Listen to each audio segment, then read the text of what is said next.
Merci pour ces mots de bienvenue. Merci de m'avoir invité. C'est toujours un plaisir de venir à Barcelone. J'arrive de Bruxelles où on a encore de la neige, il fait froid, donc je viens me ressourcer au soleil méditerranéen avec grand plaisir. Alors, comme vous le savez, le contexte actuel est assez compliqué, étant donné la crise économique et financière majeure à laquelle nous faisons face aujourd'hui. Je souligne en passant que c'est en partie en raison de cette crise que l'Islande a fait sa demande d'adhésion à l'Union européenne, ce qui pose un certain nombre de questions sur la motivation réelle de l'Islande. Malheureusement, nous n'avons pas de critères d'adhésion qui soient relatifs à la motivation du pays. Ceci n'implique pas également une adhésion automatique à la zone euro, chose que je précise aussi d'emblée parce que ce sera l'un de mes points essentiels, c'est de faire comprendre qu'aujourd'hui, nous ne sommes pas du tout dans le même contexte qu'il y a 10, 15 ou 20 ans. Nous sommes dans un système d'intégration différencié. Alors, je vais doucement pour que les traducteurs puissent prendre en compte cet élément. Cette intégration différenciée veut dire qu'au sein même de l'Union européenne, aujourd'hui, à 27 États membres, tous les États membres sont intégrés, mais d'une manière différente. C'est une chose qui est mise également en avant. Et donc, je ferai le lien entre cette différenciation au sein de l'Union européenne, par rapport aux élargissements, mais aussi par rapport aux politiques de proximité, dont la politique européenne de voisinage. Alors, aujourd'hui, évidemment, l'essentiel des questions concerne les Balkans et la Turquie, sur le moyen ou plus long terme, mais d'autres questions vont se poser également sur les limites futures de l'élargissement de l'Union européenne. Donc je serai amené aussi à parler du Caucase et de l'Europe de l'Est. Alors ce que je vous propose, c'est d'intervenir en 3 temps. La première partie de mon intervention concernera essentiellement un aperçu historique et géopolitique des différents élargissements. C'est ce que vous avez sur cette carte. Pour voir un peu comment ça a évolué et en fait j'ai centré cette première analyse sur la question de l'identité méditerranéenne originelle du processus d'intégration de l'Union européenne, de l'ACE puis de l'UE. La deuxième partie, je vais vous parler d'éléments un peu plus techniques. Donc je traite souvent des questions politiques ou géopolitiques, mais je suis juriste et j'ai travaillé sur les questions techniques concernant l'élargissement. Donc ça, je pense que c'est assez intéressant de revenir sur les conditions de l'adhésion, sur les critères et les différents instruments qui sont utilisés dans le cadre de la stratégie de préadhésion. Et on terminera sur une troisième partie qui est la situation aujourd'hui, notamment par rapport aux Balkans et les perspectives d'avenir. Alors, perspective historique, je vais remonter 2 secondes jusqu'en 1930, ça va vous surprendre peut-être un peu, mais 1930 est la date où le comte autrichien Coudenhove de Kalergi a produit un projet de traité pour ce qu'il appelait alors l'Union pan-européenne. Et ce qui est assez intéressant, je vois ça dans mon cours de droit constitutionnel, c'est que dans le projet de traité, figurez-vous, ils envisageaient déjà d'intégrer éventuellement la Turquie et la Russie, parce que là c'est une approche européenne continentale. On avait simplement précisé que pour que ces 2 pays adhèrent, il faudrait l'unanimité des États membres d'une fédération d'États européens, puisque c'était l'objet du projet de traité de Coudenhove-Kalergi, construire une fédération d'États européens. Alors j'ai noté que dans le titre de mon intervention, on parlait de surmonter les déséquilibres plutôt. Donc je vais essayer justement de voir l'évolution de ces différents équilibres à travers les élargissements.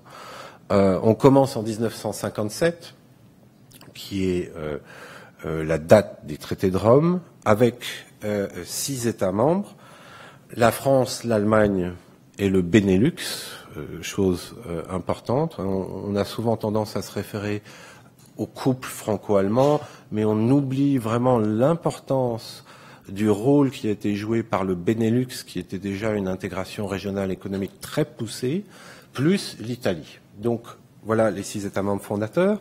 Vous remarquerez donc que sur 6 États membres fondateurs, vous avez 2 pays méditerranéens, soit la France et l'Italie, ce qui nous fait un rapport d'un tiers. Donc vous avez un tiers de Méditerranée au départ de la construction européenne.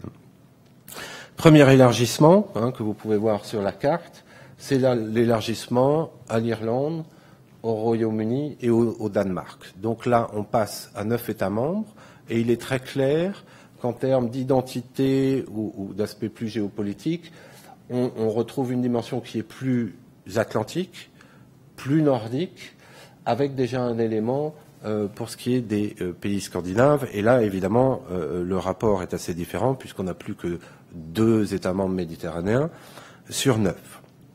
Va suivre ensuite l'élargissement à la Grèce en 1981, qui là a une conséquence géopolitique tout à fait majeure. C'est un choix géopolitique qui est fait au début des années 80, qui va évidemment avoir des conséquences très importantes pour la suite, et surtout un déplacement du centre de gravité de la CE à l'époque vers le sud-est, ce qui implique les Balkans, la question aussi évidemment de la Turquie. Donc c'est un moment assez important.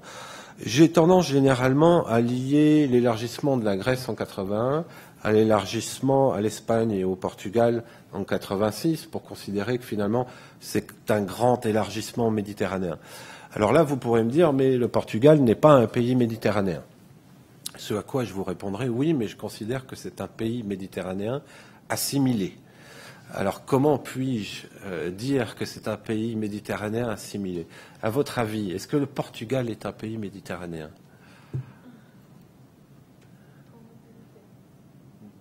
You can answer in English or in Spanish. It's just a question. Is Portugal a Mediterranean country? Sorry?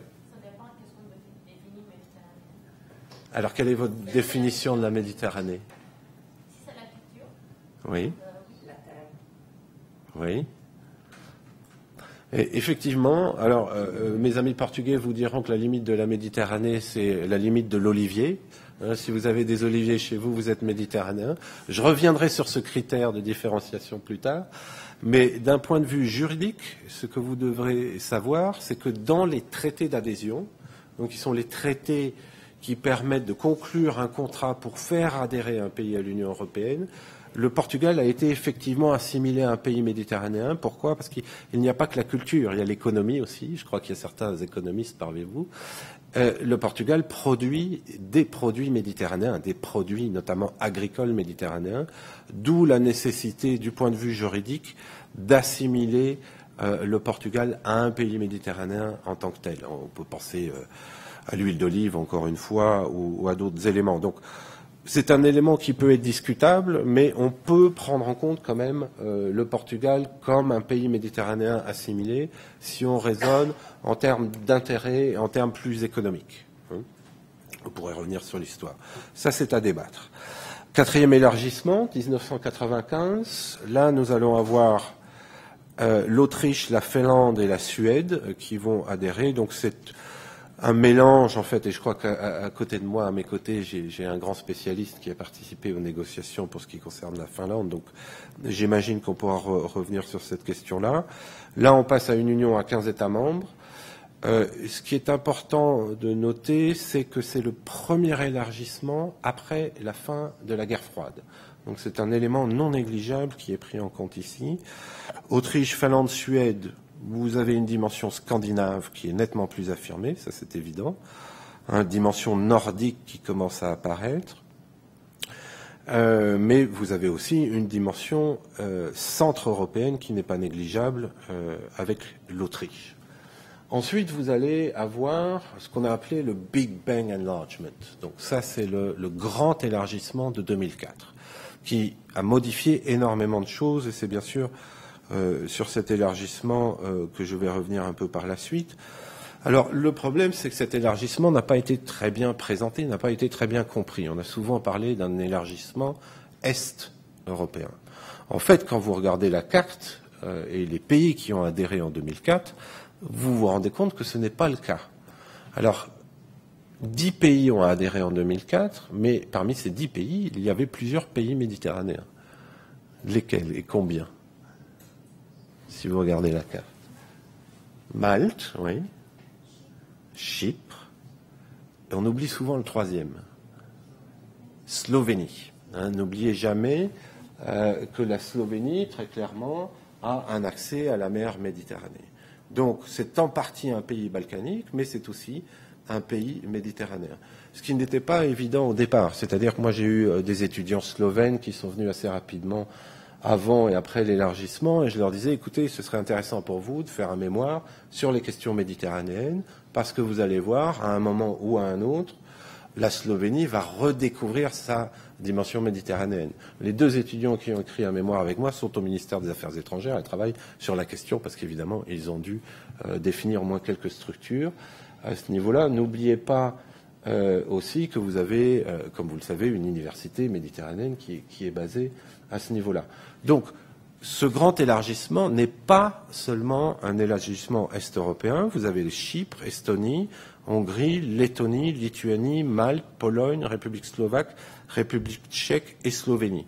Donc, vous avez une dimension qui est à la fois, alors, est-européenne, comme je suis breton, moi je suis tout à fait à l'ouest, donc pour moi c'est l'est. Si vous allez en Pologne, on va vous dire non, c'est le centre européen. Donc là, vous avez déjà, c'est le centre de l'Europe. Vous avez déjà des visions différentes, ça dépend d'où vous vous placez. Pour un Espagnol, ce sera nettement plus nord-est, si vous voulez, ça c'est clair. Mais vous avez un élément qui est très important, c'est l'entrée des pays baltes. L'entrée des pays baltes a une signification particulière parce que même s'il s'agit de petits pays en termes de population ou de surface, ce qui est important, c'est la question des frontières. Vous avez une dimension baltique qui intègre l'Union européenne et qui dit dimension baltique dit immédiatement Russie. On reviendra sur cette question des frontières par la suite, mais c'est un élément qui est très important. Donc, élargissement centre-européen, est-européen, dimension nordique, dimension baltique, mais aussi dimension méditerranéenne. Et vous avez finalement l'élargissement de 2007, où vous avez la Roumanie et la Bulgarie qui intègrent l'Union européenne. Alors, pour rappel, au départ, les 12, c'est-à-dire les 10 qui ont adhéré en 2004 et les 2, Roumanie et Bulgarie, qui ont adhéré en 2007, normalement, c'était un processus inclusif. Finalement, on a estimé que la Roumanie et la Bulgarie n'étaient pas suffisamment prêtes ou n'étaient pas encore prêtes, donc on a fait rentrer ces deux pays un petit peu plus tard. Cet élargissement-là a également une portée géopolitique considérable. Pourquoi ? Parce que vous voyez qu'on se retrouve finalement dans une situation où on a une zone qui est un peu grise, qui est les Balkans, mais surtout, vous avez un accès à la mer Noire, qui est là très important, parce que c'est faire rentrer finalement la mer Noire ou une partie de la mer Noire dans l'Union européenne, ce qui évidemment a des implications en termes de nouveaux voisins, notamment. Je vous montrerai quelques cartes par la suite. Juste un mot, ça c'est vraiment pour vous donner toute la perspective. Le prochain élargissement, ce sera en juillet, enfin la prochaine adhésion, ce sera en juillet prochain, avec la Croatie, qui a également une dimension méditerranéenne, qui se fera peut-être, on verra, avec l'Islande. Alors, je voudrais maintenant insister sur le grand élargissement de 2004, ce Big Bang Enlargement, pour donner quelques éléments. Il est clair qu'avec l'élargissement de 2004, l'Union européenne change de nature à plusieurs niveaux. Ça représente au moment de l'adhésion, pour vous donner un ordre de grandeur, 450 millions d'habitants. L'Union a 25 États membres, ce qui veut dire le troisième ensemble de population de la planète à ce moment-là, près de 4 millions de kilomètres carrés et un produit intérieur brut de plus de 9 000 milliards d'euros. Alors, pour ce qui est des spécificités, il est clair que c'est le plus grand élargissement qui a jamais été réalisé en termes de nombre de pays concernés, donc 10 d'un seul coup, et la couverture, et au niveau de la couverture géographique, ça c'est évident. Deuxième caractéristique, c'est l'extrême hétérogénéité de cet élargissement. Comment voulez-vous comparer Malte à la Pologne, par exemple ? Vraiment extrême hétérogénéité des nouveaux membres. cet élargissement s'inscrivait aussi dans un processus de constitutionnalisation. Vous savez qu'à l'époque, on espérait encore parvenir à un traité constitutionnel. Donc ça, c'est un élément qu'il faut vraiment souligner. Alors, cet élargissement va poser aussi 3 questions. La première question, c'est la capacité d'absorption, qui est une question qui a été plutôt soulevée par rapport à la Turquie. Est-ce que on peut absorber un pays aussi grand? Mais la capacité d'absorption de l'Union européenne se pose aussi par rapport à un grand élargissement où vous avez 10 nouveaux États membres qui ont des situations extrêmement différentes. Et on a eu, par exemple, énormément de dérogations qui ont été introduites dans le cadre des traités d'adhésion. Avec l'élargissement de 2004 qui est lié avec celui de 2007, se pose aussi une autre question fondamentale qui est la limite de l'élargissement. Donc jusqu'où aller, hein? C'est à partir de ce moment-là, en réaction à ce futur élargissement, que la Commission européenne va faire une proposition pour créer la politique européenne de voisinage. Donc la politique européenne de voisinage est vraiment une des conséquences de l'élargissement de 2004 qui s'est poursuivi en 2007. Ce qui revient à poser une troisième question, qui est les alternatives à l'adhésion sur le court terme, le moyen terme ou à long terme. Existe-t-il des alternatives? Quelles sont ces alternatives? La politique européenne de voisinage est l'une de ces réponses. Pour un pays comme l'Ukraine, c'est clairement une alternative, au moins sur le court et le moyen terme. Mais revenons un peu à notre carte et à l'un des impacts de l'élargissement de 2004, qui est les frontières. Alors vous avez un élément important en Méditerranée, c'est Malte. Je me souviens avoir été donné une conférence à Malte avant l'élargissement, et la question que j'avais posée, c'est finalement, est-ce que vous n'avez pas un peu peur de l'élargissement? La réponse qu'on m'avait donnée à l'époque, c'était écoutez, pas du tout. Personne ne sait où se trouve Malte sur la carte, parce qu'évidemment, je présupposais que nos amis maltais allaient devoir faire face à des flux de réfugiés, par exemple, ou des migrations illégales importantes. À l'époque, on m'avait dit non, on ne trouvera jamais Malte sur la carte, c'est un tout petit pays. La réalité, c'est qu'il y a eu effectivement un certain nombre de problèmes qui ont été créés et qu'il y a eu des afflux assez importants de réfugiés illégaux, et c'est devenu un thème très important à Malte. Donc il est clair que ceci a déplacé notre frontière méridionale. Rendez-vous compte que Malte est plus au sud que le nord de la Tunisie. C'est quelque chose qu'il faut prendre en compte. Deuxième élément, lorsqu'on a des nouvelles frontières, il ne faut jamais oublier les frontières maritimes, parce que parfois on a eu tendance à oublier.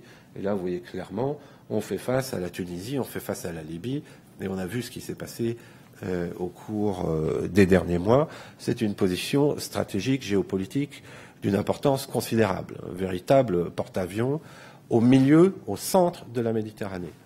Mais vous avez un autre porte-avions qui est Chypre. Et là, je crois qu'on a largement sous-estimé les conséquences, alors non seulement géopolitiques, mais géostratégiques de l'adhésion de Chypre à l'Union européenne.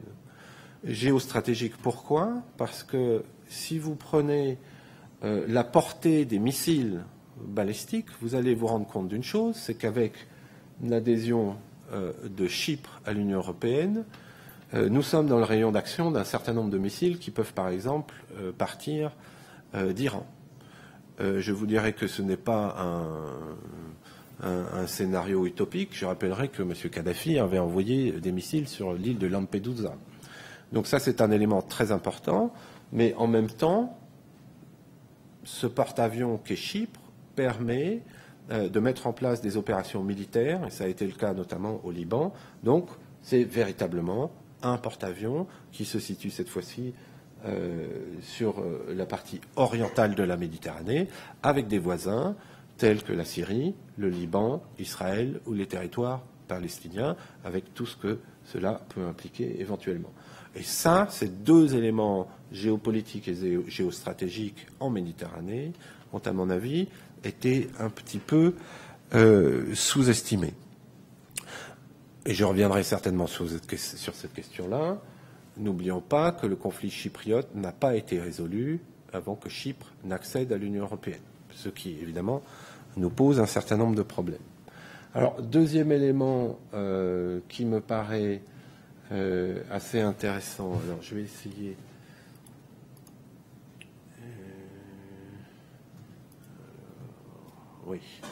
de vous montrer cette carte. Donc je reviens au nord cette fois-ci, avec la question des pays baltes. Il y a un élément qui est très important, c'est cette enclave de Kaliningrad, qui est une enclave russe au sein de l'Union européenne, vous voyez, entre la Lituanie et la Pologne.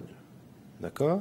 Donc vous voyez clairement qu'on a une mer Baltique qui, avec les adhésions des pays scandinaves puis des pays baltes, devient de plus en plus européenne, mais ça implique aussi des frontières communes avec la Russie, ici et ici, au centre, je veux dire, au milieu de l'Union européenne, avec une Biélorussie qui est ce qu'elle est aujourd'hui, qu'ils ont considéré comme le dernier gouvernement staliniste en Europe. Donc le facteur russe est un facteur extrêmement important, qui n'a pas été suffisamment pris en compte dans le cadre des élargissements. Je voulais vous donner un exemple. Je vous ai dit que la politique européenne de voisinage, qui s'est mise en place entre 2002 et 2004, était une réponse à ce futur élargissement de 2004 et celui de 2007.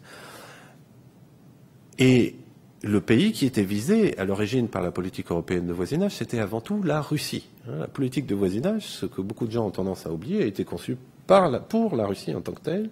C'était très clair au niveau du mandat qui avait été donné, même dans le Conseil européen de Copenhague de décembre 2002. On parle des conséquences de l'élargissement, on mentionne la Russie avant tous les autres pays du voisinage, il y a même un point après la Russie, ensuite on parle de l'Ukraine, de la Moldavie, de la Biélorussie, et seulement à la fin des pays méditerranéens. Or, la Russie a refusé de participer à la politique européenne de voisinage. Donc, en d'autres termes, vous avez un facteur russe qui n'est pas suffisamment pris en compte, à mon avis, au niveau des institutions de l'Union européenne. Ce n'est pas une chose facile, mais c'est effectivement un problème clé. Alors, si on revient maintenant à l'autre carte, oui, non, j'ai une autre carte sur la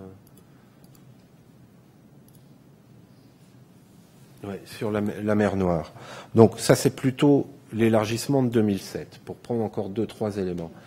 Il y a, pour faire le lien, la Russie. Pour la Russie, la mer Noire, c'est l'accès aux mers chaudes, par le détroit de Gibraltar, avec notamment une base navale en Ukraine. Chose extrêmement importante à prendre en compte à ce niveau-là, la base navale de Sébastopol. Et le fait d'avoir eu, évidemment, la Bulgarie et la Roumanie qui ont adhéré à l'Union européenne fait qu'au niveau des frontières maritimes, nous nous trouvons en face de la Géorgie, avec tout ce que cela implique. Autre élément fondamental, et là vous allez comprendre qu'on ne peut pas considérer la mer Noire sans prendre en compte la mer Caspienne. Pourquoi ?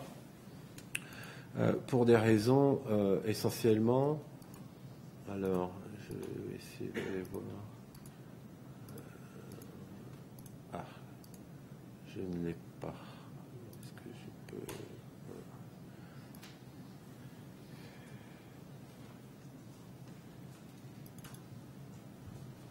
Voilà.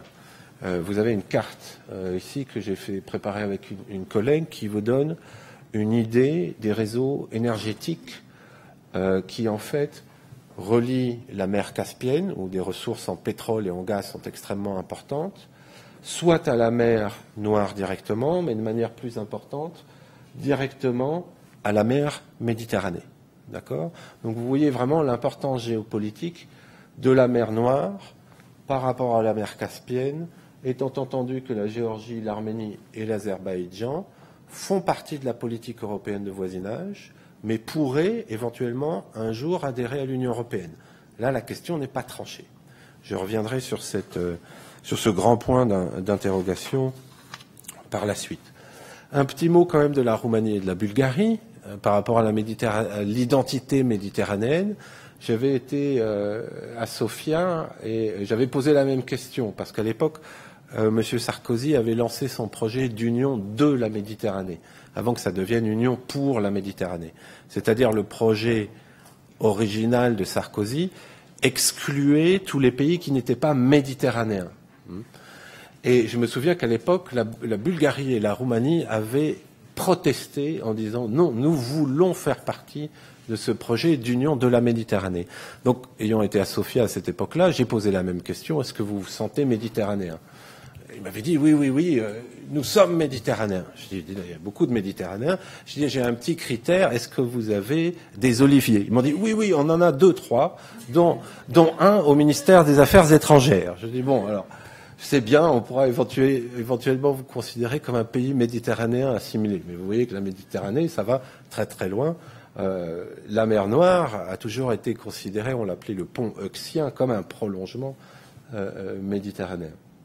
Donc ça c'est une anecdote, mais qui est quand même assez symptomatique de ce qui est en jeu. Évidemment, quand vous regardez ces cartes, vous vous rendez compte d'une chose, c'est que la Turquie est au centre de toutes les problématiques, que ce soit le voisinage, que ce soit l'élargissement.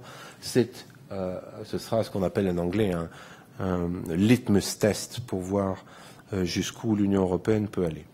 Je vais passer à la seconde partie de mon exposé qui est un peu plus technique, mais il me semble que c'est important pour vous de comprendre quels sont les critères d'adhésion et quelle est la mécanique juridique qui est mise en place. Ça me permettra aussi d'être beaucoup plus précis pour ma troisième partie, puisque je pourrais vous dire où se situe très exactement chacun des pays dans le cadre de la stratégie de préadhésion. Alors, le premier élément auquel je veux faire référence, c'est les critères d'adhésion, les fameux critères de Copenhague. Et je voudrais citer ici les conclusions du Conseil européen de Copenhague de juin 1993, qui a établi ces critères. Et à cette époque, le Conseil européen a convenu que les pays associés d'Europe centrale et orientale qui le désiraient pourraient devenir membres de l'Union européenne, en précisant que l'adhésion aurait lieu dès que le pays associé sera en mesure de remplir les obligations qui en découlent en remplissant les conditions économiques et politiques requises. Alors, suivant les conclusions de ce Conseil européen qui rassemble donc les chefs d'État et de gouvernement des États membres, on a défini en réalité 3 séries de critères. La première série de critères, ce sont les critères politiques. Et là, pour qu'un pays candidat puisse adhérer, il faut qu'il ait des institutions stables garantissant la démocratie, la primauté du droit, les droits de l'homme, le respect des minorités et leur protection. Alors j'insiste sur le respect des minorités parce que nous avons eu des changements au niveau du traité de Lisbonne. Donc le respect des minorités et leur protection fait partie depuis 1993 des critères politiques. Deuxième série de critères, les critères économiques. Ici, pour qu'un État puisse adhérer, il faut une économie de marché viable, ainsi que la capacité de faire face à la pression concurrentielle et aux forces du marché. Ça, c'est le critère, les critères économiques en tant que tels. Et vous avez un troisième critère qui est le critère de l'acquis communautaire. Et ce critère présuppose que le pays candidat doit être prêt à assumer les obligations et de l'Union européenne, et notamment le pays candidat doit souscrire aux objectifs de l'union politique, ce qui n'est pas rien, et de l'union économique et monétaire, même si là, il y a un certain nombre de précisions que je pourrais apporter par la suite. Bon, ces critères ont été développés au fur et à mesure, mais je reste sur la base de ces 3 critères de base tels qu'ils ont été définis par le Conseil européen de 1993. Maintenant, mis à part ces critères, qui sont des critères qui ont été définis par les chefs d'État et de gouvernement, vous avez 2 articles qui sont importants dans le traité de Lisbonne. Vous avez le premier article qui est l'article 49 du traité sur l'Union européenne. Cet article 49, c'est le fondement juridique pour l'adhésion d'un pays. Je vais vous le lire rapidement et puis vous donner quelques éléments ici. Tout État européen qui respecte les valeurs visées à l'article 2 et s'engage à les promouvoir peut demander à devenir membre de l'Union. Tout État européen, on a considéré que cela était ce qu'on appelle maintenant le critère géographique, ce qui a posé un certain nombre de problèmes. Mais en tout cas, il est établi aujourd'hui que c'est un critère géographique. Alors, ce qui est intéressant, c'est qu'en 99, dans le cadre d'ailleurs d'un Conseil européen, on a accordé le statut de candidat à la Turquie. D'accord ? Or, comme vous le savez, la Turquie ne dispose que d'une petite partie de son territoire sur le continent européen. D'accord ? Donc, cela signifie que, dans le traité, vous avez l'obligation d'être un État européen géographiquement parlant, mais que vous avez une jurisprudence du Conseil européen d'Helsinki qui nous dit il suffit d'avoir une petite partie de son territoire géographiquement situé en Europe pour pouvoir devenir un candidat officiel. Alors ça, évidemment, c'est très intéressant si vous pensez au Caucase. Gros problème, tout le monde n'a pas la même carte. Quand vous allez en Turquie, vos collègues turcs vont vous sortir une montagne de cartes turques qui prouvent par A plus B que la Turquie est européenne. Ça, c'est clair, il n'y a aucun problème à ce niveau-là. Ça devient un peu plus compliqué quand vous allez vers le Caucase, parce que là, vous avez la carte du National Geographic, alors certains prennent les montagnes, d'autres pas. Mais suivant ce que j'appelle la jurisprudence d'Helsinki, on va pouvoir faire adhérer pas mal de pays. Aucun problème pour la Russie, bien sûr.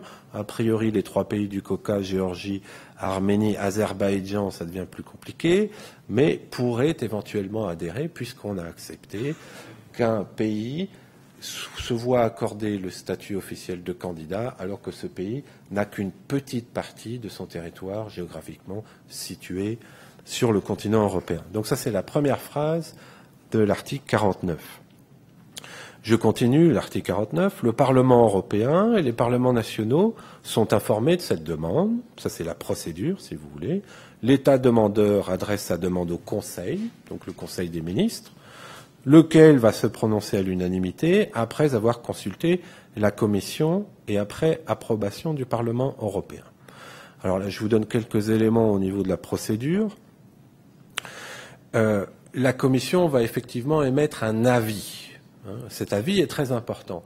Elle avait émis, par exemple, un avis négatif suite à la demande d'adhésion du Royaume du Maroc. C'est la Commission européenne qui avait dit dans son avis, il nous semble que, vu les circonstances, etc., le Maroc ne peut pas adhérer à l'Union européenne. Notez quelque chose de très important. Le traité d'adhésion qui va être conclu, qui est en fait un accord en tant que tel, est soumis à l'approbation du Parlement européen. Aujourd'hui, on parle d'approbation.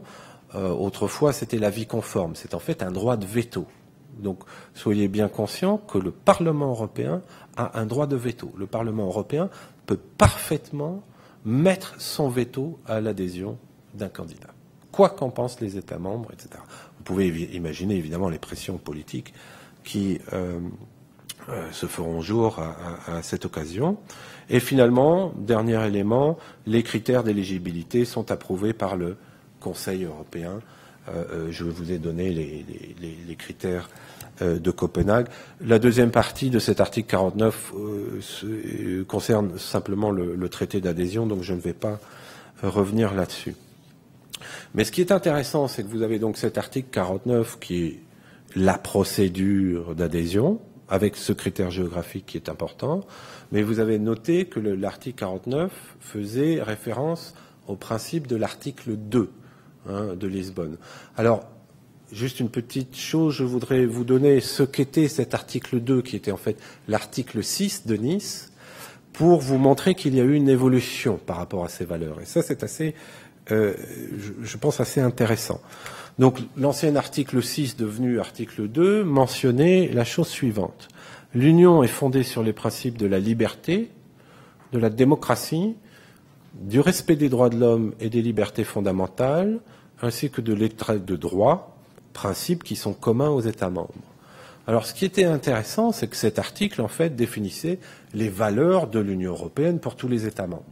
Vous avez un lien entre la procédure d'adhésion et l'article 6 devenu 2, mais ça s'applique à tous les États membres. Ce qui était intéressant à l'époque, et je pense que ça intéresse nos amis catalans, c'est que là, on ne parle pas des droits des minorités. Donc, vous aviez une espèce de différence au niveau juridique, où on exigeait que les États qui allaient devenir membres respectent les droits des minorités, et sous Nice, on n'avait pas de référence aux droits des minorités dans le cadre de l'ancien article 6. Ceci a été changé avec le nouvel article 2 du traité de Lisbonne que je vais vous lire. L'Union est fondée sur les valeurs de respect de la dignité humaine, ça c'est nouveau, c'est intéressant, de liberté, de démocratie, d'égalité, de l'état de droit, ainsi que le respect des droits de l'homme, y compris les droits des personnes appartenant à des minorités. Chose intéressante, on a maintenant une référence aux droits des minorités dans le nouvel article 2. Ces valeurs sont communes aux États membres dans une société, ça c'est aussi intéressant à noter, c'est nouveau, dans une société caractérisée par le pluralisme, la non-discrimination, la tolérance, la justice, la solidarité et l'égalité entre les femmes et les hommes. En d'autres termes, ce qu'on a fait, c'est qu'on a rajouté de nouveaux éléments de conditionnalité, aussi bien pour les États membres que pour les pays devant adhérer, puisqu'on a un lien direct entre l'article 49 et l'article 2. Chose qui est, je crois, particulièrement intéressant, parce que ce sont des droits qui ont valeur constitutionnelle. Je rappelle aussi que, par exemple, la Charte des droits fondamentaux fait partie intégrante du traité de Lisbonne. Donc ça, c'est une évolution intéressante. Si ça vous intéresse, je viens de terminer un article sur la politique de voisinage et la question de la conditionnalité. Donc on pourrait en parler aussi, parce que ce qui se passe aujourd'hui, c'est qu'on a adopté des critères dans la politique de voisinage qui sont très similaires aux critères de Copenhague.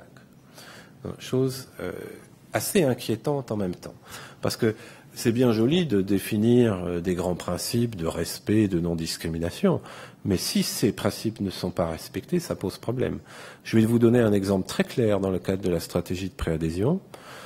Vous avez un gros problème de minorité dans les 3 pays baltes. Minorité russe. Et j'ai un collègue à l'université de Gand qui s'est insurgé parce qu'il considérait que, je ne dirais pas lequel de ces pays baltes, mais en tout cas ne respectait pas le droit des minorités russes et n'avait pas intégré un certain nombre de choses dans sa législation. Il a donc considéré que l'adhésion de ce pays balte était illégitime puisqu'il ne respectait pas les conditions, dont le respect des droits des minorités. Donc ça pose de réels problèmes. C'est-à-dire qu'on a accepté, et ça n'a pas été le seul cas, mais des pays qui ne remplissaient pas clairement toutes les conditions, avec des discussions évidemment entre les différentes institutions européennes. Alors pour les négociations, je vais vous dire qui fait quoi, parce qu'il me semble important de savoir qui fait quoi dans le cadre des négociations. Alors vous avez beaucoup d'acteurs qui jouent un rôle dans les négociations d'adhésion. Vous avez évidemment d'abord les parties au futur accord d'adhésion, donc les États membres, et là on les appelle les États membres actuels. Alors j'insiste sur ces distinctions parce que vous allez voir, dans les Balkans, on est à différents stades de la procédure. Donc les parties à l'accord, d'abord les États membres ou États membres actuels, les pays candidats officiels qui deviennent pays adhérents ou acceding countries, et finalement les nouveaux États membres. Donc vous voyez, on passe de en fait candidat potentiel, candidat officiel, lorsqu'on, par exemple, la Turquie en 99 est déclarée candidate, ça veut dire que l'on remplit les critères de l'article 49 et les critères de Copenhague. Et puis aujourd'hui, la Croatie, c'est un pays adhérent. Et je vais vous expliquer pourquoi. Elle n'est pas encore tout à fait un État membre, mais la Croatie n'est plus non plus tout à fait un candidat. C'est un État accédant ou acceding countries. Mis à part les parties à l'accord, vous avez la présidence. Alors ici, il y a eu un certain nombre de changements avec Lisbonne, mais ça n'aura pas des implications considérables. Qu'est-ce que fait la présidence tournante? On évoquait la présidence chypriote. Ça va être assez intéressant à ce niveau-là, puisque la présidence présente les positions de négociation qui sont arrêtées par les États membres, mais elle préside aussi les sessions de négociation au niveau ministériel. Donc ça, c'est un élément intéressant. Le Conseil européen, donc les chefs d'État et de gouvernement jouent un rôle considérable, puisqu'ils définissent les critères ou décident, comme dans le cas de la Turquie est un État candidat. Que fait la Commission européenne? Elle joue un rôle crucial, parce que c'est elle qui va examiner, faire ce qu'on appelle l'examen analytique de l'acquis communautaire. En anglais, screening. Alors je vais vous expliquer après comment ça se passe, parce que c'est le cas aujourd'hui pour un certain nombre de pays des Balkans. Donc, elle examine cet acquis avec les candidats. Elle va aussi diriger finalement les négociations. Ce qui se passe, c'est que le Conseil va définir un mandat de négociation, mais c'est la Commission qui, au jour le jour, présente les projets de position de négociation pour les États membres. Et surtout, elle contrôle les progrès qui sont réalisés par les États candidats. Donc tous les ans, vous avez ce qu'on appelle le Progress Report, qui est suivi par exemple de très près par nos amis turcs, qui sont là, bon, comment sera ce rapport, puisque la Commission fait un état de l'avancement. Elle dit, bon, on a bien progressé sur tel ou tel chapitre, ici ça ne va pas, ici il faut encore aller plus loin dans l'harmonisation législative, etc. Donc la Commission est en contact permanent, si vous voulez, avec le pays qui négocie. Le Parlement européen, je vous ai déjà donné un élément important, c'est ce droit de veto sur la conclusion de l'accord d'adhésion. Et finalement, les parlements nationaux, mais aussi les citoyens des États membres actuels jouent un rôle, puisqu'on peut soumettre à ratification le traité d'adhésion. Alors, qu'est-ce que cet examen analytique de l'acquis communautaire? D'abord, je vais essayer de voir si vous savez ce qu'est l'acquis communautaire. Ça, c'est une chose qui est au community acquis. Ça vous dit quelque chose? Plus ou moins. Ça, c'est très important parce que c'est là que c'est ce sur quoi on négocie. Et le gros problème de l'acquis communautaire, c'est que vous n'avez pas de définition de l'acquis communautaire dans le traité. Alors, ça pose un certain nombre de problèmes techniques. Ce que vous avez, en fait, c'est ce qu'on appelle le droit primaire, c'est-à-dire tous les traités, du traité de Rome au traité de Lisbonne, y compris les traités d'adhésion. Ça, c'est très important, parce que le traité d'adhésion peut modifier le traité de Lisbonne. Le jour où la Croatie va adhérer à l'Union européenne, ne lisez plus le traité de Lisbonne tel qu'il est aujourd'hui, parce qu'il ne vaudra plus grand-chose, parce qu'il aura été amendé par le traité d'adhésion, notamment au niveau institutionnel, le nombre de parlementaires, etc. Donc ça, c'est le droit primaire, qui fait partie de l'acquis communautaire. Vous avez le droit secondaire, ça c'est tout ce qui est règlement, directive, si vous voulez. Vous avez un troisième élément qui est très important, c'est la jurisprudence de la Cour de Luxembourg. Ça fait partie de l'acquis en tant que tel. Mais vous avez aussi les accords internationaux. Donc par exemple, l'accord euro-méditerranéen d'association conclu avec le Maroc, ça fait partie de l'acquis communautaire. Donc le nouvel État ou le futur nouvel État membre, l'État candidat, doit aligner toute sa législation par rapport à cet acquis communautaire. Ce que je viens de vous dire, là c'est clair, le droit primaire, le droit secondaire, la jurisprudence, les accords internationaux. Ce qui est beaucoup moins clair, c'est tous les actes de la politique étrangère et de sécurité commune. Par exemple, ou même avant, on peut remonter à la coopération politique européenne. En 1981, les 9 États membres de la Communauté économique européenne adoptent une déclaration qui est la déclaration de Venise, dans le cadre de laquelle ils reconnaissent l'Organisation de libération de la Palestine comme un interlocuteur légitime. D'accord ?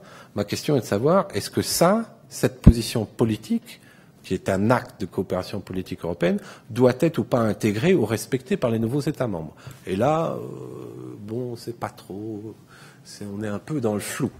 Pourtant, ça doit faire partie de l'acquis communautaire. Donc, l'idée avec cet examen analytique de l'acquis communautaire qui est fait par la Commission, c'est en gros de voir quelle est la situation dans le pays et que va devoir faire ce pays candidat pour aligner ses positions, sa législation, sur celle de l'Union européenne. Vous avez ensuite les rapports réguliers, ça j'en ai déjà parlé. Et pour vous donner une idée, oui, l'acquis communautaire, qu'est-ce que ça représente? Selon l'Office des publications, ça représente, l'acquis communautaire à traduire et à publier représente 83 000 pages par langue pour 20 langues officielles, soit un total de plus de 800 000 pages. Donc, l'acquis communautaire, ça peut paraître, 800 000 pages, d'accord? Donc, vous imaginez ce que ça représente en termes de travail pour un État qui désire devenir membre. Ce qui est très important, c'est que les pays candidats vont s'engager à respecter cet acquis avant même d'adhérer à l'Union européenne. Ça, c'est un élément qui est particulièrement important.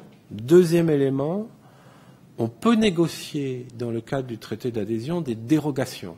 Mais ces dérogations sont temporelles, a priori. On a eu une exception. C'est des clauses de sauvegarde, si vous voulez, en gros. On a proposé à un moment, pour la Turquie, figurez-vous, d'avoir une clause de sauvegarde permanente. Ce qui, d'un point de vue juridique, est une hérésie. Clause de sauvegarde permanente, pourquoi? Pour la libre circulation des personnes. Donc c'est une proposition qui a été faite, qui est contraire, premièrement, à la philosophie de l'intégration de l'Union européenne, parce que la liberté de circulation, c'est une des 4 libertés fondamentales, et d'autre part, qui est contraire à la pratique juridique, puisqu'une clause de sauvegarde, par définition, ne peut pas être permanente, mais doit être temporaire. Donc, on négocie un certain nombre de dérogations dans le cadre de ce traité d'adhésion. Pour vous donner une idée, en 2004, on avait 31 chapitres de l'acquis communautaire sur lesquels les négociations se faisaient. On en a un peu plus, maintenant je crois 35 pour la Turquie, 33 pour la Croatie. Dernier élément technique, je ne vais pas vous embêter avec ces histoires techniques trop longtemps, mais il faut quand même avoir le vocabulaire minimum, je crois. Le principe central de la négociation est celui donc de la reprise de l'acquis communautaire, de son application effective, ça c'est très important. Et dans la négociation, ce qu'on fait, c'est qu'on ouvre un chapitre, par exemple sur l'industrie, on négocie sur ce chapitre, on va refermer le chapitre provisoirement et on peut le réouvrir, puisque évidemment la législation évolue tous les jours au sein de l'Union européenne. Donc vous voyez, on ouvre le chapitre, on le referme, on le réouvre, et ce n'est qu'à la fin, une fois que tous les chapitres sont clôturés, qu'on arrive à la fin des négociations. Donc voilà pour les aspects plus techniques. Maintenant, on va passer, ça va vous permettre de comprendre où on en est très exactement pour ce qui est des Balkans.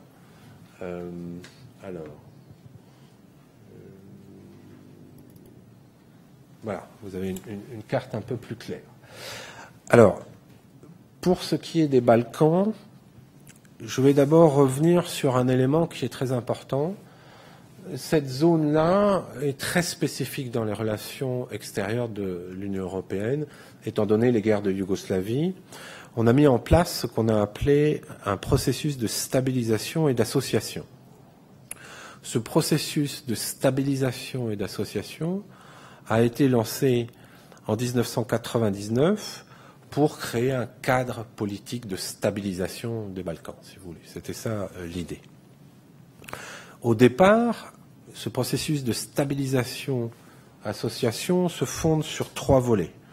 On a d'abord une aide financière, donc Obnova, CARDS, et maintenant c'est la stratégie d'aide à la préadhésion, donc aide financière. Le deuxième axe, c'est la libéralisation du commerce entre l'Union européenne et les Balkans occidentaux. Et le troisième axe, c'est l'idée de conclure des accords de stabilisation et d'association. D'accord ? Donc vous avez ces 3 volets-là. Donc on a commencé par conclure des accords bilatéraux avec une forte conditionnalité. Les premiers accords qui ont été signés l'ont été avec la Macédoine et la Croatie en 2001, avec l'Albanie ensuite 2006, Bosnie-Herzégovine en 2008, Serbie-Monténégro, là on a un problème parce que la Serbie et Monténégro avaient entamé des pourparlers pour un accord de stabilisation et d'association en octobre 2005, mais on a eu l'indépendance du Monténégro en juin 2006, donc on a eu un nouveau mandat de négociation qui a été défini, Et finalement, la Serbie a repris les négociations pour son propre accord en 2007 et l'a signé en 2008. Celui avec le Monténégro est devenu effectif en 2010. Bon, pour ce qui est du Kosovo, où la situation est plus complexe, les relations s'inscrivent quand même dans le cadre de ce processus de stabilisation et d'association. Alors, l'un des problèmes, si vous étudiez cette région, c'est qu'on se rend compte qu'à un certain moment de la stratégie de stabilisation et association, il y a eu une très forte différenciation entre les différents pays, au point où on a assisté à une sorte de fragmentation.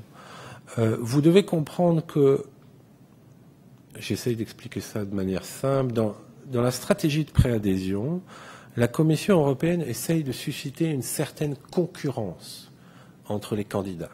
C'est ce qui s'est passé pour les 10 candidats qui ont adhéré en 2004 et les 2 qui ont adhéré en 2007. La Commission va toujours dire, et a toujours dit pour ce groupe de 12 États membres, si vous travaillez, si vous alignez votre législation, si vous intégrez, que vous appliquez de manière effective l'acquis communautaire, vous pouvez tous rentrer en même temps. Mais vous avez vu que ça n'a pas été le cas. Donc on suscite une concurrence qui apparaît notamment quand on publie les rapports de progrès, en disant voilà le bon élève, voilà le mauvais élève. Ça stimule un peu, si vous voulez. Le problème, c'est qu'ici, ça n'a pas très bien fonctionné. On a plutôt eu... ça n'a pas été en tout cas bénéfique, la concurrence qui a été suscitée. On est revenu plus de fragmentation, ce qui a posé un certain nombre de problèmes. Donc, une certaine contradiction, si vous voulez, entre l'approche régionale de stabilisation et la préadhésion. Alors, la situation aujourd'hui, nous avons un premier pays qui est la Croatie. La Croatie a soumis sa candidature à l'Union européenne en 2003. Elle a reçu finalement le statut de candidat officiel en 2004. Les négociations ont commencé en 2005. Et le processus d'examen, donc ce fameux screening, processus analytique, a été achevé en octobre 2006. Donc vous voyez, il faut à peu près un an pour procéder à cet examen. La Croatie a signé le traité d'adhésion le 9 décembre 2011, donc elle est devenue un pays adhérent. Elle est passée du stade pays candidat à stade pays adhérent ou acceding countries. Les Croates ont aussi dit oui à l'adhésion par référendum le 22 janvier, donc c'est assez récent, 22 janvier 2012, lors d'un référendum qui a été jugé comme crucial. Pour vous donner une idée, les Croates ont approuvé l'adhésion à 66% des voix, ce qui est assez raisonnable si on le compare par exemple aux élargissements de 2004-2007. Et l'adhésion est prévue après le processus de ratification et l'ensemble de la procédure pour juillet 2013.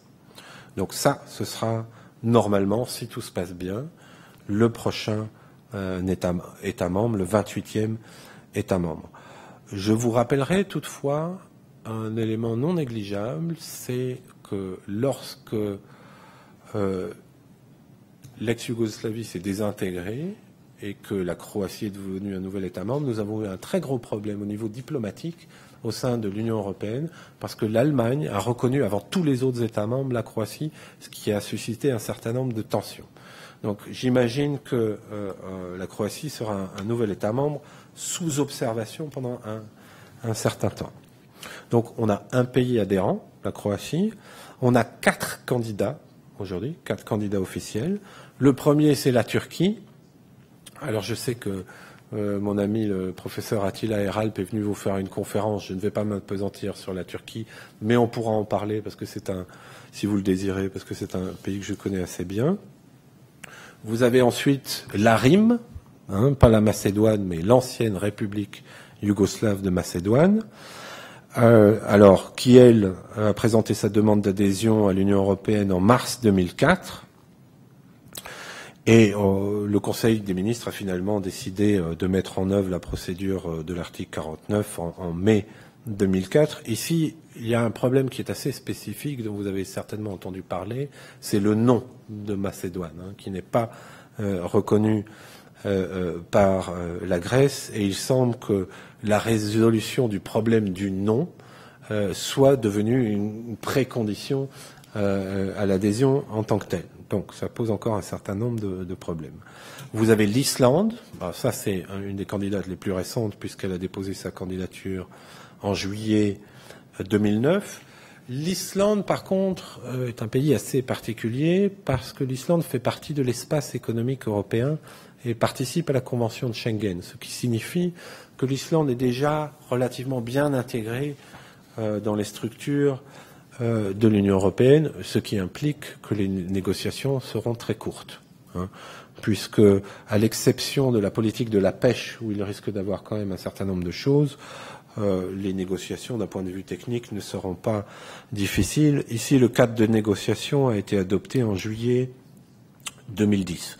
Et on parle aussi de 2013 avec une adhésion éventuellement simultanée avec la Croatie, mais bon, ça on verra comment ça va se passer dans les faits. Vous avez le Monténégro, qui est également un pays candidat, donc suite au référendum sur l'indépendance en 2006, le Monténégro est devenu un pays indépendant, qui a déposé sa candidature en 2008 et qui est devenu candidat en décembre 2010. Là, nous avons des nouvelles fraîches parce que nous avons eu un Conseil européen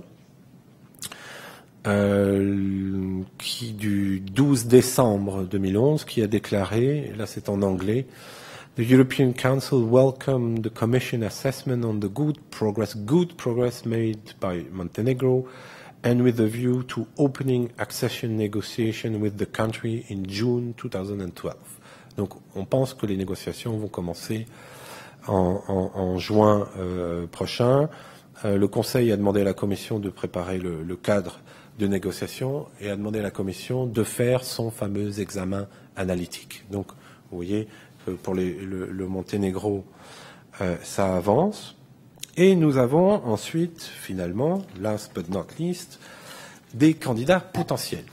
Alors, pour les candidats potentiels, vous avez un cas assez particulier qui est l'Albanie. L'Albanie est assez particulier parce que il est un peu en dehors, évidemment, de la sphère de l'ex-Yougoslavie. Ici, l'accord de stabilisation et d'association a été signé en juin 2006, mais même si l'Albanie a posé sa candidature en 2009, beaucoup de gens s'accordent pour dire que l'Albanie ne risque pas d'adhérer avant 2015. Là, il faut voir ça d'un peu plus près, mais c'est un pays qui est un peu à part. Vous avez ensuite la Bosnie-Herzégovine, qui a signé son accord en 2008, mais qui reste vraiment embourbé dans les problématiques liées aux accords de Dayton et à la fédération bosno-croate notamment. Donc là aussi, pour le moment, on n'est pas très optimiste, pas avant 2015, il y a encore pas mal de problèmes à résoudre. Alors la Serbie est évidemment également problématique, et là je voudrais revenir au Conseil européen de décembre 2011 pour vous expliquer ce qui est en train de se passer en ce moment.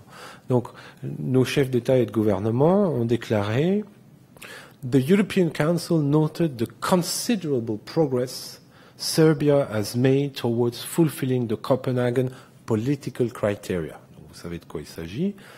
And tasked the Council to decide on granting Serbia candidate status in February 2012. Donc maintenant, after examining and confirming progress made in implementation in good faith of agreement in the dialogue with Pristina agreements. En fait, ce qui se passe, c'est que pour la plupart des analystes, l'avancée qui a été donnée à la Serbie apparaît comme une compensation à la perte du Kosovo. C'est en tout cas comme ça que c'est présenté. Kosovo, évidemment, que la Serbie refuse de reconnaître, ce qui pose un certain nombre de problèmes. Elle a d'ailleurs saisi la Cour internationale de justice, qui a remis un avis consultatif le 22 juillet 2011. Et la Cour internationale de justice, a estimé que la déclaration d'indépendance du Kosovo, faite de manière unilatérale, n'a violé aucune règle applicable au droit international. Alors là, j'aurais un certain nombre de commentaires à faire, parce que je me souviens que même dans les publications qui avaient été faites au niveau officiel de l'Union européenne, on nous disait quand même que le droit international n'était pas vraiment respecté. Il y a beaucoup de choses à dire à ce niveau-là. Chose très intéressante, en me levant ce matin, pour ce qui est du Kosovo, j'ai découvert une dépêche AFP, donc Agence France Presse, que je vais vous lire dans un instant, qui est particulièrement intéressante.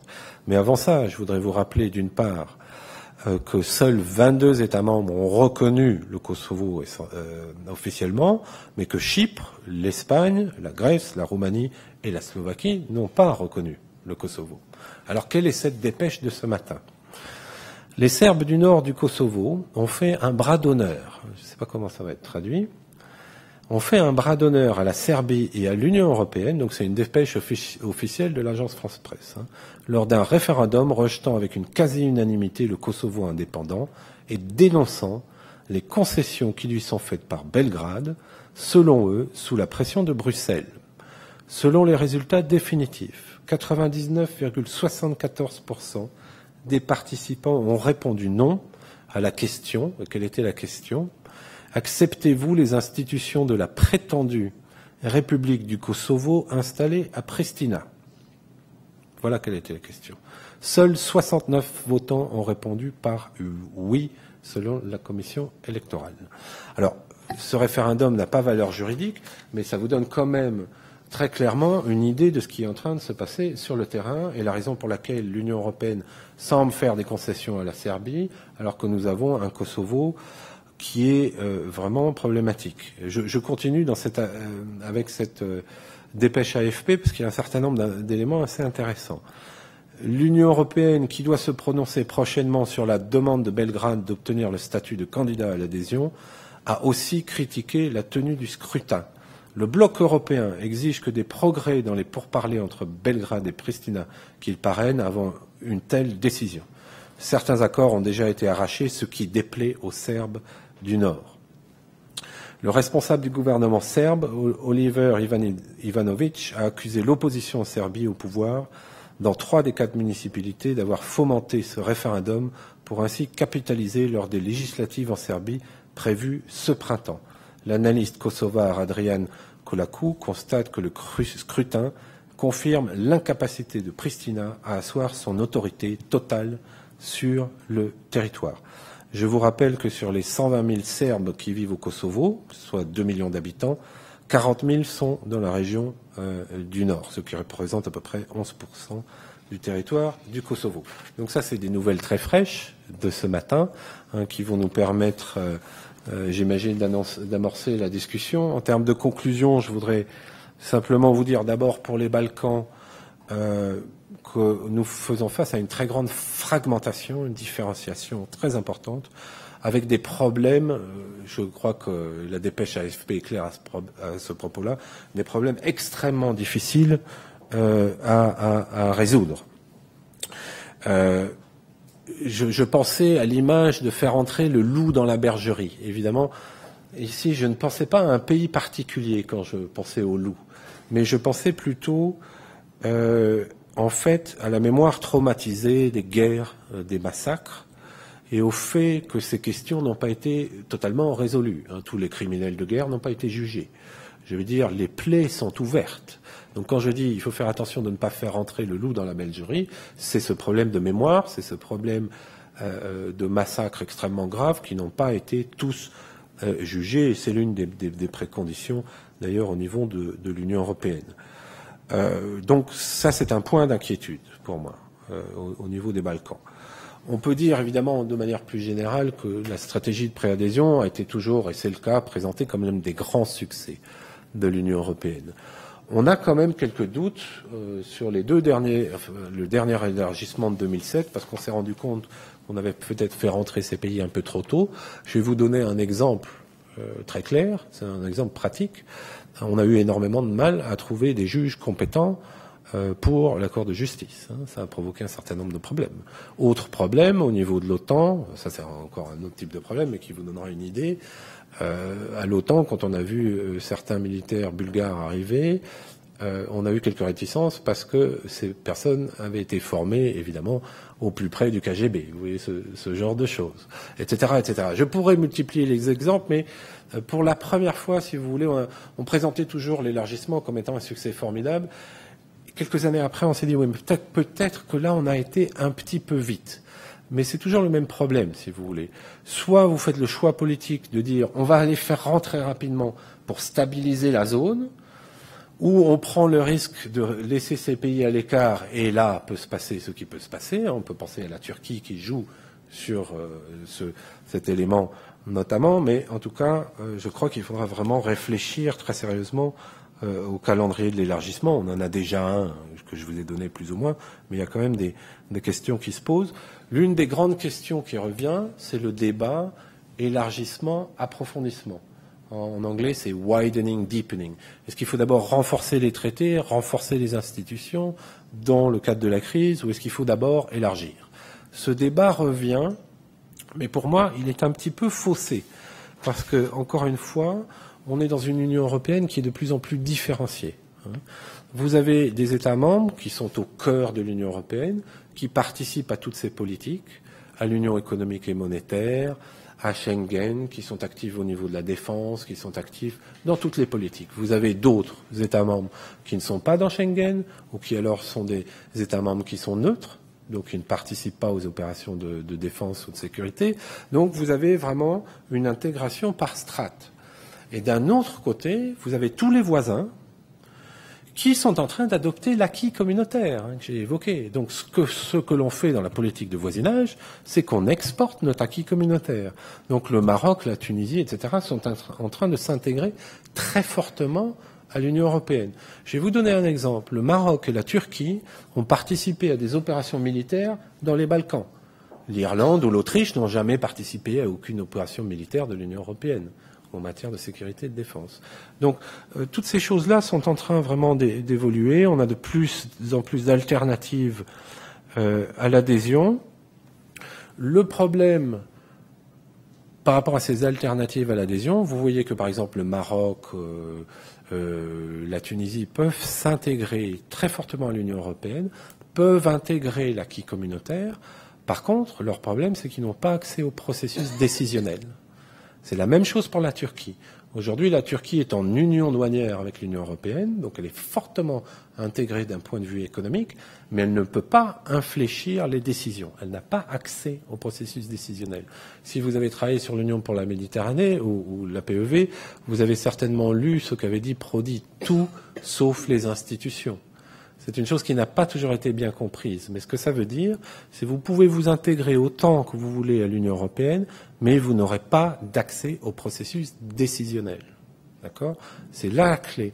Donc pour nos voisins qui n'ont pas vocation à adhérer tout de suite, ou même sur le long terme, la vraie question qui se pose, c'est comment s'intégrer au maximum à l'Union européenne, donc comment déléguer de la souveraineté, en sachant qu'on ne pourra pas influer sur le processus décisionnel.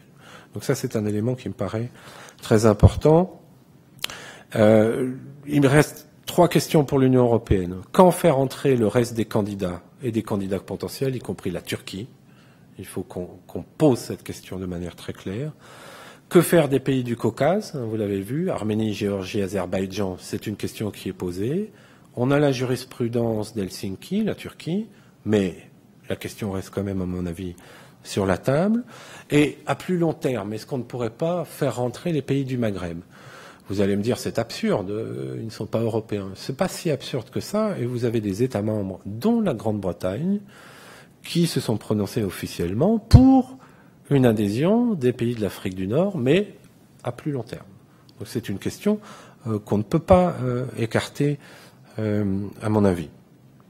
Mais pour ce qui est des limites ultimes et des modes d'intégration économique, je pense qu'ils doivent être reconsidérés. Il faut vraiment prendre en compte sérieusement cette question de la différenciation de l'intégration que j'ai évoquée entre les pays candidats, potentiellement candidats, ou les pays voisins. Il y a une vraie réflexion à faire là-dessus.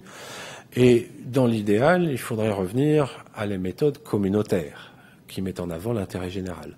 Malheureusement, actuellement, on est plutôt revenu à de l'intergouvernementalisme sous à l'impulsion de M. Sarkozy et de Mme Merkel. Je ne partage pas forcément cette approche. Je crois vraiment qu'il faut revenir sur l'intérêt général en tant que tel. Et mon dernier mot sera pour dire qu'il faudrait vraiment résoudre la question du Kosovo et aussi de la question chypriote avant d'avancer trop rapidement dans les élargissements. Parce que mettre de côté ou mettre sous le tapis les problèmes, ça ne résout pas les problèmes. Et au contraire, ça ne fait qu'intégrer les problèmes au sein de l'Union européenne, ce qui n'est pas, évidemment, à mon avis, la meilleure des choses, étant donné le contexte actuel de crise générale au niveau économique et financier. Sur cette note un peu pessimiste, mais j'espère devenir plus optimiste au fur et à mesure des questions, je vous remercie de votre attention.